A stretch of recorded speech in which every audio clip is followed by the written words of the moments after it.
Bonjour à toutes et à tous, bienvenue sur votre chaîne d'information en régional. Au cœur de cette édition, d'abord un invité avec nous, Jacques Gézen. Bonjour. Bonjour et merci de m'inviter. Je vous en prie, vous venez nous raconter une histoire assez incroyable, celle de Mamadou le guérisseur de Roubaix. C'est aux éditions Les Lumières de Lille, une histoire assez incroyable puisqu'elle relate l'histoire donc tout simplement de ce guérisseur, ce rebouteux comme on pourrait dire, d'origine sénégalaise mais aussi marin, boxeur, chiropracteur aussi devenu à Roubaix, et dont l'histoire va plus loin puisqu'elle s'expose désormais au musée de la piscine à Roubaix à travers ce vitrail retrouvé dans des conditions que vous allez nous raconter dans un instant. Déjà, la genèse de ce projet, pourquoi avoir écrit ce livre sur ce personnage? Les amis d'André Diligent m'avaient demandé de faire une conférence l'année dernière sur mon précédent livre à la médiathèque de Roubaix. Et à la suite de cette conférence, ils m'ont dit « Tu devrais parler de ce Mamadou qui a été défendu par André Diligent devant les tribunaux. » Je leur ai dit « Vous savez, rôle politique, et Mamadou, je ne le connais pas du tout. » Mais rapidement, j'ai fait connaissance avec des témoins parce que Mamadou a laissé de nombreuses traces. Et il y a encore beaucoup de gens qui ont bénéficié de ses soins ou dont les parents, les voisins, ont bénéficié de ces, entre guillemets, miracles. Puisqu'il est mort en 1985 tout de même, donc il y a quand même plus de 30 ans malgré tout.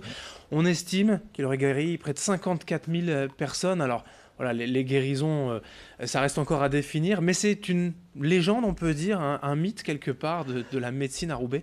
Il y a des légendes autour de Mamadou. La première, c'est qu'il aurait fait l'objet de 22 procès. Pour exercice illégal de la médecine, je révèle dans mon livre qu'il y en a eu 5. C'est déjà pas mal. S'il y en avait eu 22, il y a longtemps qu'il aurait été en prison et qu'il n'aurait pas pu exercer son art. Par contre, le chiffre de 54 000, j'estime qu'il est sous-estimé. Chiffre approximatif de 90 000. Effectivement, on peut s'imaginer le nombre de personnes ayant eu, la réalité parfois dépasse la fiction. Mamadou Ndiaye est né au Sénégal, dans la brousse, au début du siècle. Racontez-nous un peu. Il est né au pied d'un baobab. Sa maman était toute seule, elle était partie chercher du bois. Et évidemment, la nature a fait son œuvre et elle a été récupérée par les membres de son petit hameau. Parce que Mamadou Ndiaye est né dans un hameau de 20 ou 30 cases. Il avait un privilège, c'est qu'il était le fils du chef. Et à l'époque, en 1909, 1910 et les années suivantes, il avait quand même un esclave. L'esclavage avait été interdit, comme tout le monde sait, en 1848. Mais dans certains endroits, la justice ou l'administration française laissait faire parce que ça faisait partie de la vie de ces populations. Il a fait tout un parcours, évidemment, puisqu'à 12 ans, il quitte son village, il s'engage dans la marine, et à l'âge de la majorité, il arrive en France, d'abord à Lille, puis il va s'installer rapidement à Roubaix. Et là, il devient, entre autres, puisqu'il enchaîne les petits métiers, mais boxeur, et on le connaît en tant que la Panthère Noire, c'est ça? Oui, il a dû faire tout un parcours, parce qu'au départ, même dans les journaux, lors de ses premiers combats, il était le nègre. Ensuite, il était le noir. Il a fait un pas de plus, il était reconnu comme le Sénégalais. Et enfin, parce qu'il avait une tchatche particulière, un entre-gens, une manière d'être formidable, on lui a donné un surnom, ce fameux surnom de la Panthère Noire, qui lui est resté pendant très longtemps. Puis il devient guérisseur, alors on pourrait imaginer rebouteux. Parfois, on a quand même cette image des charlatans, des personnes comme ça qui vont soigner de tous les maux. Or là, on est quand même sur quelque chose de sérieux. Vous avez enquêté, on peut le dire, vous êtes huissier de justice, ancienne huissier de justice, et du coup, cette enquête, elle a été très stricte, très professionnelle. Oui, et c'est ça qui est curieux dans l'histoire de Mamadou, c'est qu'il y a une succession de hasards qui le font progresser. Et l'un de ces hasards, c'est la rencontre qu'il fait quand il va voir un match de boxe à Paris. Il a pris le train et à Amiens monte dans son compartiment un certain Victor Pochet. Et ce Victor Pochet, c'est l'un des maîtres de la médecine de la colonne vertébrale.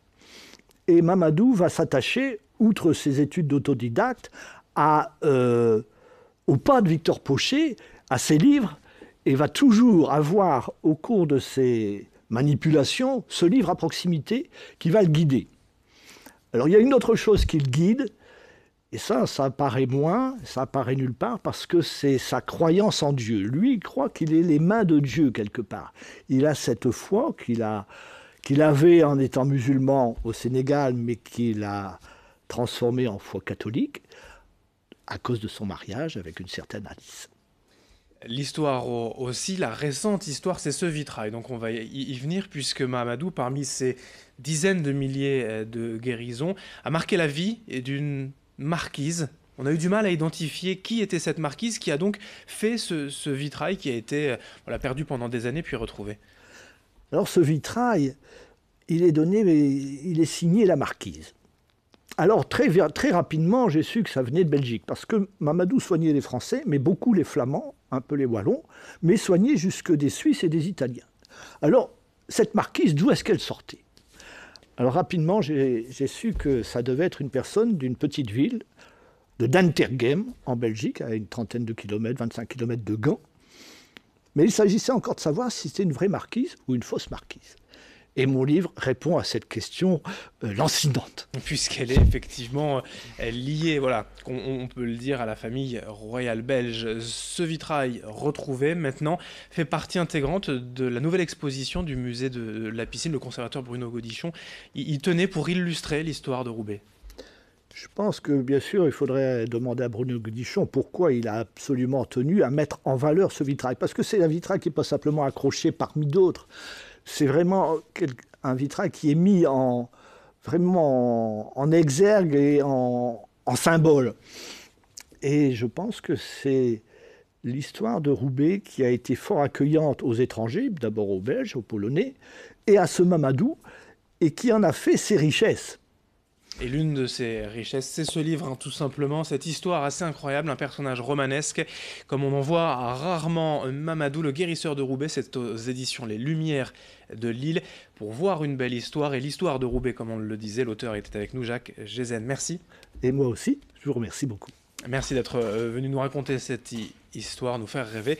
Et dans un instant, d'autres images, d'autres informations à suivre. Très belle journée à toutes et à tous.